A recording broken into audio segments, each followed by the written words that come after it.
pointers on the President's speech that he delivered in the joint House sittings, Mr. Speaker. The President noted that the government has learned through the hard way to listen to its citizens on the issues they're raising from time to time, and that he acknowledged the mistake that we had done, for example, when we attempted to pass the Finance Bill 2024, we did not carry the whole country with us.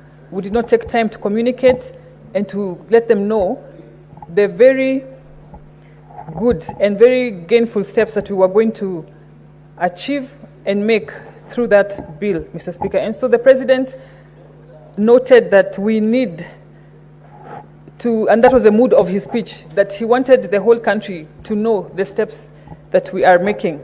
Mr. Speaker, the step that we are making in the health sector is revolutionary.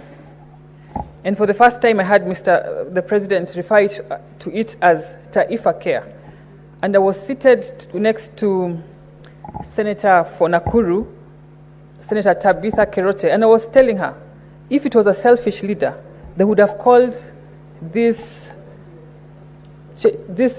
insurance Ruto Care, because the changes that are going to be effected by these laws that we passed in this very house are revolutionary, and they are going to be a game changer. They are actually a game changer when finally implemented. Mr. Speaker, we as politicians are called upon from time to time to help our people whenever they have a family member going through health issues, and it was very expensive to treat our people in the past.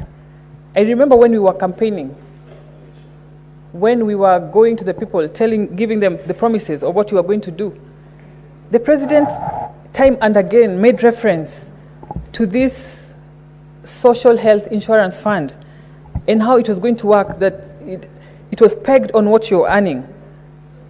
Today, we are charged 2.75% of your gross income. Personally, I was charged in October. I paid 32,000, up from the 700 that I was paying before.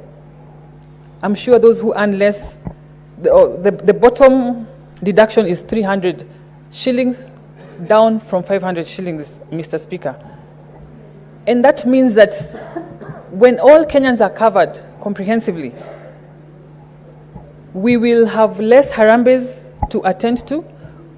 We cannot complain about the 32,000 shillings that we are getting deducted, because that is just a drop in the ocean compared to what we give every day through M-Pesa, through physical harambes, and assisting other people sort their health issues. I don't know if Kenyans know that previously you could find somebody stabbed by the roadside and you could not dare take that person to hospital because you would have to cover their costs. Under the Social Health Insurance Fund, you can freely take that person to hospital for emergency care because they are covered. The chronic illnesses are also covered. We are now going to improve our facilities so that we do not have to travel out of the country to get this vital treatment and to do harambes, Mr. Speaker. And for me, if this government doesn't do anything else, if we fully implement the SHA and the SHIF, we will have done enough for our people. We will have done God's work.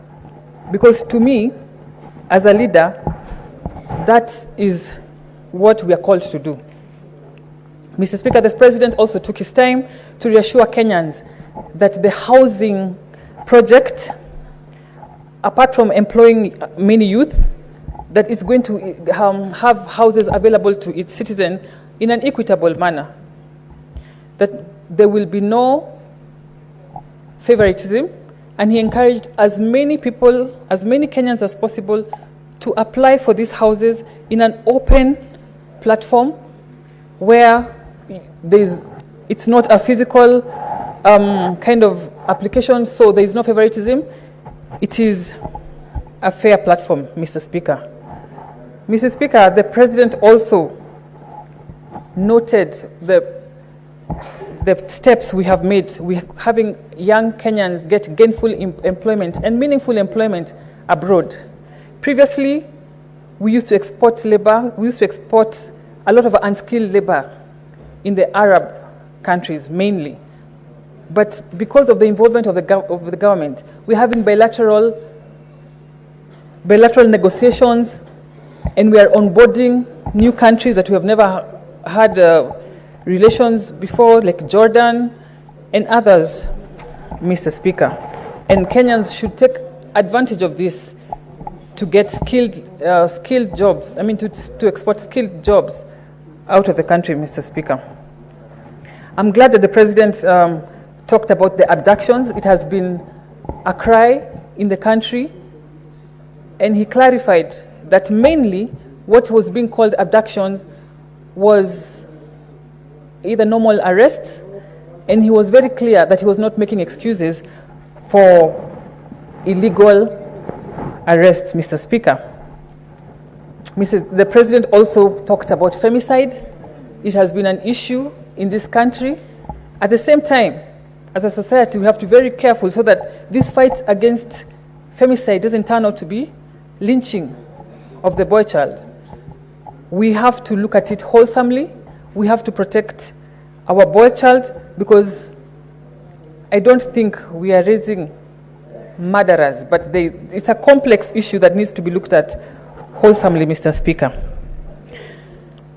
I also noted that the government services have been digitized. 20,800 government services have been digitized by being onboarded on the e-Citizen platform, up from 300 services in 2022, Mr. Speaker. And this has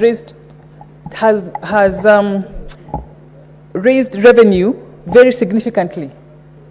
From the year ending June 2023, where we raised 5.3 billion, to the year ending June 2024, where we raised 7.6 billion, marking a 43% increment, Mr. Speaker. On corruption, the President had a lot to say about corruption, but what I remember is he threw the ball to both houses, and particularly told us to hasten on passing of the conflict of interest bill, which is squarely in our hands, Mr. Speaker.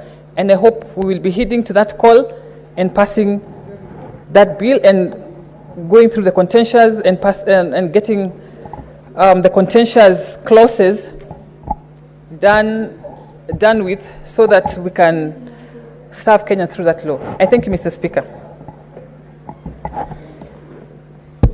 Senator Sifuna. Thank you, Honorable Speaker. Honorable Speaker, you know my position on the State of the Nation address. I have always held the position that the State of the Nation is the state of